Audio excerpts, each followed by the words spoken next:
If you're trying to decide whether the ASUS Vivobook 16 is the right gaming laptop for you, you might be asking, who will actually get the most out of this machine? Who can safely walk away? And does the price make sense for someone who just wants solid everyday performance? Link is in the description if you want to check the product details on Amazon. Those questions feel especially heavy when you're juggling a desire for high-end specs against the reality of heat, battery life, and the fact that a desktop can still outprice a portable in pure power.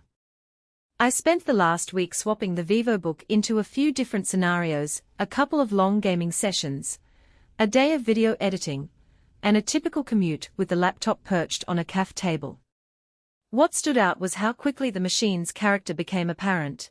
It's built around a top-tier 13th Gen Core i9 and 32GB of RAM, which sounds intimidating, but the way those components behave in real life is what matters. First off, let's talk about gaming performance.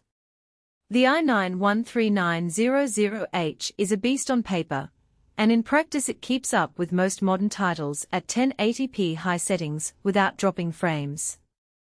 I ran a couple of recent releases, one heavy, open-world shooter, and a fast-paced battle royale, and the frame rates stayed comfortably above 60 frames per second when I capped the resolution at the laptop's native 1920x1200. That extra vertical pixel count gives a tad more screen real estate than a classic 1080p panel, which is nice for multitasking between a Discord chat and a game window. But the power comes with a cost. Sustained loads push the laptop's cooling system hard, and that's where the fan noise becomes a noticeable factor. In a quiet apartment, the fans climb into the 4,550 dB range during intense moments. It's not a scream, but it does bleed into the background and can be distracting if you're trying to listen to a story-driven game's soundtrack.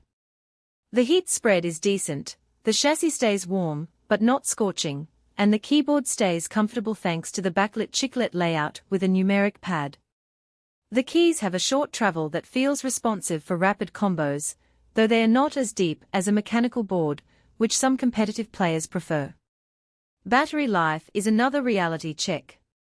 With the i9 humming and the 300 nit IPS panel on, you'll get roughly 3 to 4 hours of mixed use before you need to plug back in. That aligns with most high-performance gaming laptops, but it means the Vivobook isn't a travel companion for a full day of gaming on a plane. If you're mostly gaming at a desk and only need the laptop for occasional work or streaming, the battery trade-off is acceptable. If you expect to game on the go without a charger, you'll be disappointed. Portability-wise, the 16-inch form factor is a middle ground.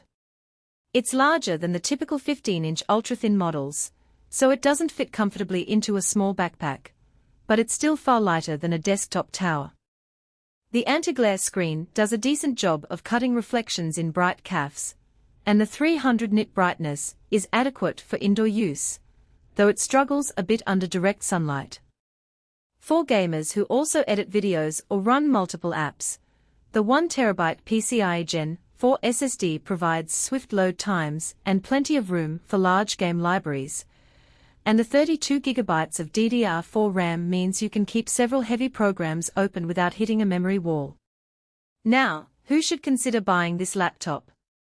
If you're a serious gamer, who also needs a workstation for content creation, the Vivobook's blend of CPU muscle and fast storage makes it a solid single-device solution. The Pro version of Windows 11 adds useful security and networking tools for professionals, which is a nice bonus if you use the machine for work presentations or remote desktop sessions. The numeric keypad will feel familiar to anyone who does a lot of spreadsheet work or gaming that leans on number pad shortcuts. On the flip side, who might want to skip it? First, the casual gamer, who only plays a few titles per week and is happy with a mid-range card, will likely overpay for the i9. A lower-tier processor combined with a dedicated GPU could save a few $100s while still delivering a smooth experience at 1080p.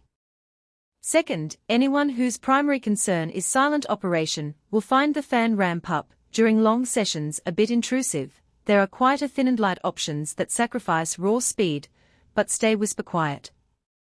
Finally, if you're looking for all-day battery endurance for travel or long commutes, you'd be better off with a laptop that opts for a more power-efficient CPU and a low-resolution display.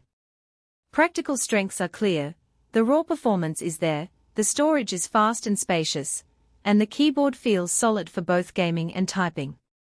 The display's extra vertical lines give a little more breathing room for multitasking, and the inclusion of Wi-Fi 6E ensures you'll get the fastest wireless speeds on modern routers.